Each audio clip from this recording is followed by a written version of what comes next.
Hello everyone, good morning. Fifth के हिंदी में last lecture में देखा था हमने चैप्टर नंबर 7 जिसका नाम है खाना खजाना।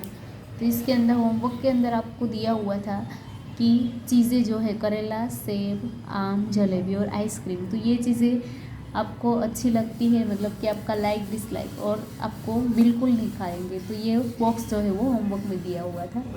तो आज हम देखेंगे पेज नंबर 40 से। तो यहाँ दिया हुआ है, तुम अपने रसोई घर में माँ या पिताजी को खाना पकाते हुए देखा होगा कि आपने घर में, रसोई घर में यानी कि किचन में आपकी मम्मी जो है वो जब खाना पकाती है तो वो देखी हुई है। तो खाना जो है वो 3 अलग अलग तरीके से पकाया जाता है, एक है तल कर, सेक कर और उबाल कर। तो यहाँ पे है बेसन के पकोड़े, गेहूँ की रोटी और दूध से चाय। तो 3 चीज़ें बनी हुई है और तीनों जो है वो अलग अलग है। जैसे कि बेसन के पकोड़े, तो पकोड़े जो है वो बनाने के लिए हमें इसे तलना पड़ता है। तो यहाँ पे बेसन का पकोड़ा तलकर, गेहूँ की रोटी, तो रोटियाँ जो है वो सेक कर बनाई जाती है और दूध से चाय उबाल कर बनाई जाती है। नेक्स्ट है 4 नंबर, चित्र में माँ को खाना बनाते हुए दिखाया गया है कि आगे जो हमने चित्रपट देखा तो इसके अंदर माँ जो है वो खाना बना रही है। क्या खाना बनाना केवल माँ का ही काम है? नहीं, तो बताओ और कौन कौन खाना बना सकता है, कि माँ के अलावा घर में कौन कौन खाना बनाता है? तो खाना बनाना केवल माँ का ही काम नहीं है, पिताजी, भाई, भाभी, मैं और बहन भी खाना बना सकते हैं। नेक्स्ट है क्वेश्चन नंबर 5, नीचे दिए गए चित्र को देखकर कहानी बनाइए। चित्र देखो, आप देख सकते हैं कि इसके अंदर 2 भाई है, उससे जुड़ी हुई कहानी है। तो आइए देखते हैं कहानी। कमलपुर नामक एक गांव था, उसमें एक बूढ़ा किसान रहता था। उनका नाम रामू चाचा था। रामू चाचा खेती करते थे। उनके 2 बेटे थे। वे दोनों आपस में झगड़ते रहते थे। रामू चाचा यह देखकर बहुत चिंतित थे। उन्होंने अपने बेटे को बहुत समझाया, पर उनका इस पर कोई असर नहीं हुआ।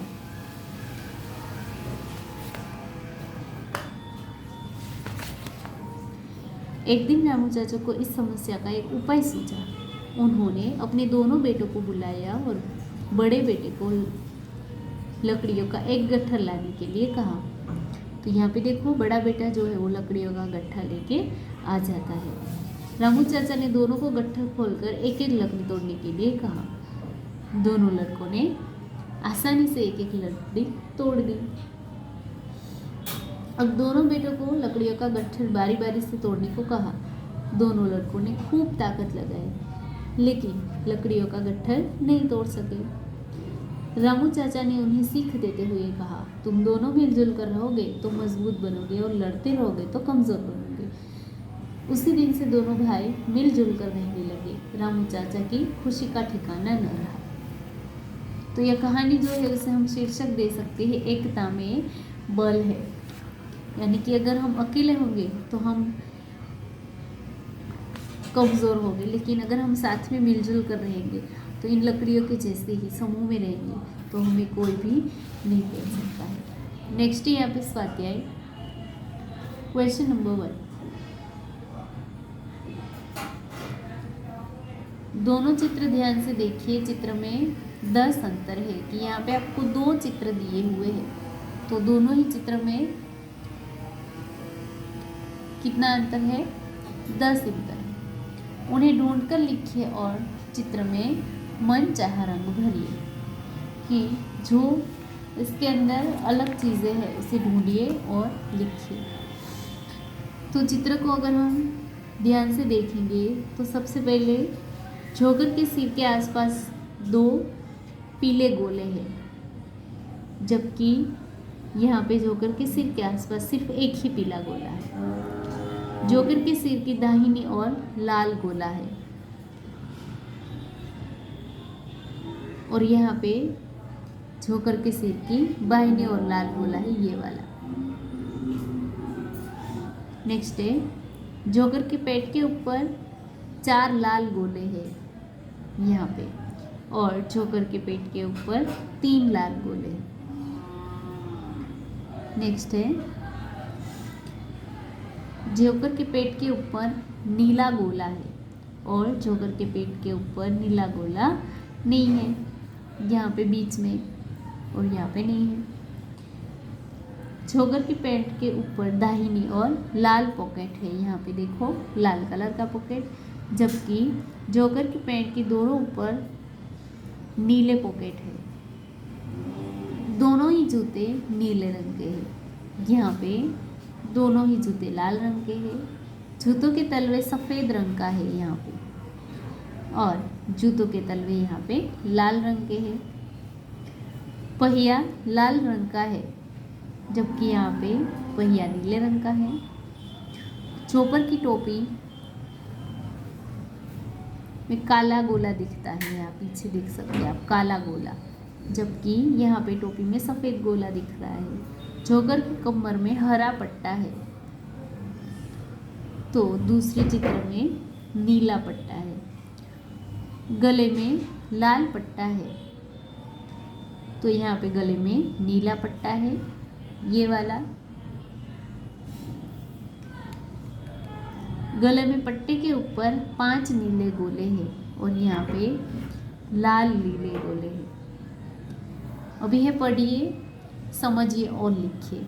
उदाहरण है लड़का स्कूल जा रहा है और लड़के स्कूल जा रहे हैं। तो यहाँ पे आपको एक वचन और बहुवचन दिए हुए हैं। लड़का तो उसका बहुवचन है लड़के, तो एक है लड़का है इसीलिए आएगा लड़का स्कूल जा रहा है, और लड़के तो स्कूल जा रहे हैं। अभी है पुस्तक, तो पुस्तक के लिए बहुवचन आएगा पुस्तकें। कमरा कमरे, पंखा पंखे। तो लिखो सबसे पहले यहाँ पे पुस्तकें,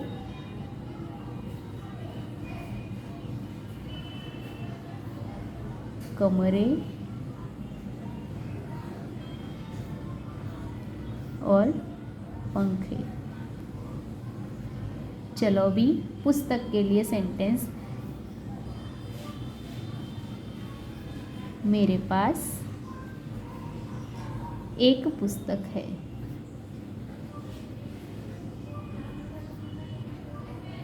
इसके अंदर आप और दूसरा कोई सेंटेंस भी लिख सकते हैं। सेंटेंस नंबर 2, तुम्हारे पास 4 पुस्तकें हैं।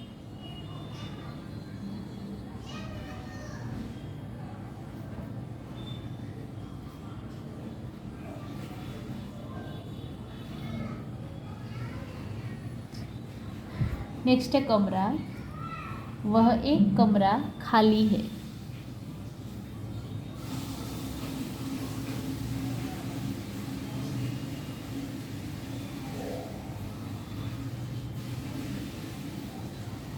तो कमरे के अंदर आएगा वे 3 कमरे खाली है।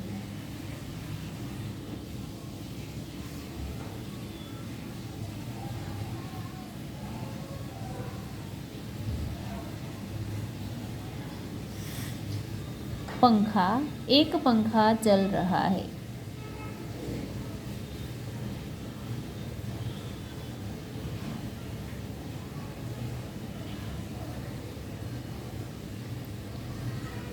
लास्ट में लिखो 3 पंखे चल रहे हैं।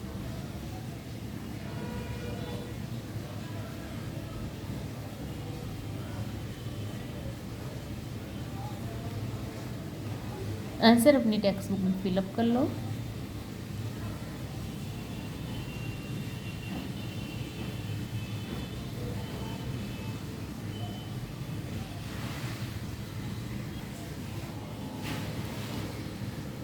तो यहाँ पे चैप्टर नंबर 7 कंप्लीट होता है। अभी देखो नेक्स्ट चैप्टर नंबर 8। तो चैप्टर 8 के अंदर दिया हुआ है भरत मिलाप।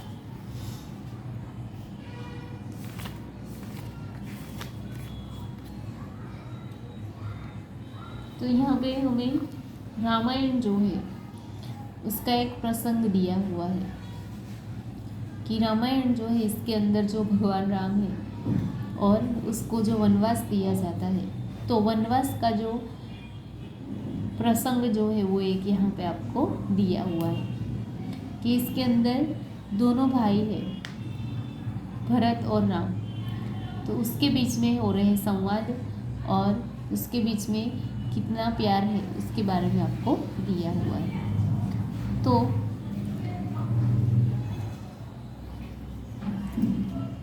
चैप्टर का नाम है भरत मिलाप। भरत यानी कि राम के भाई जो है वो, उसका मिलाप होना यानी कि मिलना। माता पिता की आज्ञा का पालन करते हुए हेतु राम वन में गए।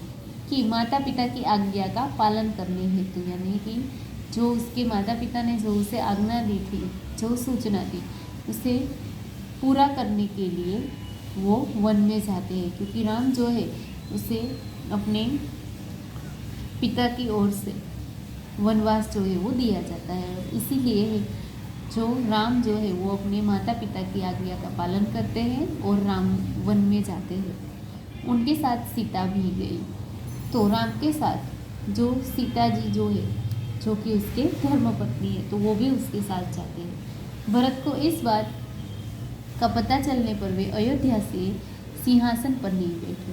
तो जब भरत को ये पता चला कि राम जो है उसे वनवास दिया गया है और मेरा राज्याभिषेक होने वाला है, तब वो सिंहासन पर, राज्य के सिंहासन पर नहीं बैठते हैं, अपितु सिंहासन पर राम की खड़ाऊ रखकर उन्होंने सेवक की भांति राजकाज किया। अपितु यानी कि लेकिन सिंहासन पर, कि जो सिंहासन था कि जिसके ऊपर सिर्फ राजा ही बैठते हैं, तो उसके ऊपर खुद बैठने की बजाय राम की खड़ाऊ यानी कि जो उसके चप्पल है वो, तो उसे उसने वहाँ पे रखे थे, जो कि लकड़ी की बनी पादुका होती है। तो उसको सिंहासन पर रखी और खुद एक नौकर की तरह, जैसे कि वो आज्ञा वो सेवक हो, उसी तरह उसने पूरा राजकाज संभाल लिया था। इसलिए कहा है भाई हो तो भरत जैसा, और इसीलिए ये जो कहावत जो है वो दी हुई है। तो भी यहाँ है वन का एक भाग, वन है और वन के अंदर ही एक भाग है, यानी कि एक जगह है कि जहाँ पे कुटिया के बाहर राम और सीता बैठे हुए हैं। कुटिया यानी कि झोंपड़ी, कि एक झोंपड़ी है कि जिसके बाहर राम और सीता दोनों बैठे हैं। पास ही धनुष बाण लिए लक्ष्मण खड़े हैं। तो राम और सीता के साथ साथ जो लक्ष्मण है, जो कि राम के छोटे भाई है, तो वो भी वहाँ पे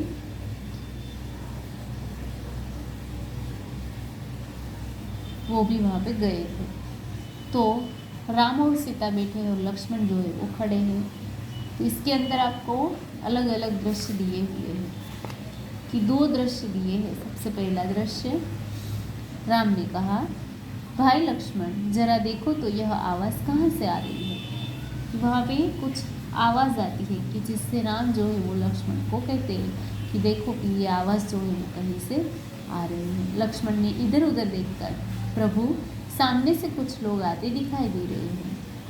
राम ने कहा कौन लोग, ज़रा ध्यान से देखो कि जंगल है और वो लोग कुटिया में रहते हैं, इसलिए जंगल में कौन आ रहा है उनकी कुटिया की ओर, क्योंकि वहाँ पे कोई भी इंसान जो है वो नहीं रहता है। तो यहाँ पे कौन आ रहा है, तो ऐसा देख के वो कहते हैं कि वहाँ से कोई आ रहा है, तो वो कौन है, इंसान ही है, लेकिन कौन है उसे ध्यान से देखो। लक्ष्मण ने ध्यान से देखकर, यानी कि एकदम ऑब्जर्वेशन किया, एकदम ध्यान से देखा, अरे यह तो भरत है, साथ ही बहुत से लोग हैं, कि ये हमारा भाई भरत है, कि जिसके साथ बहुत सारे लोग भी हैं।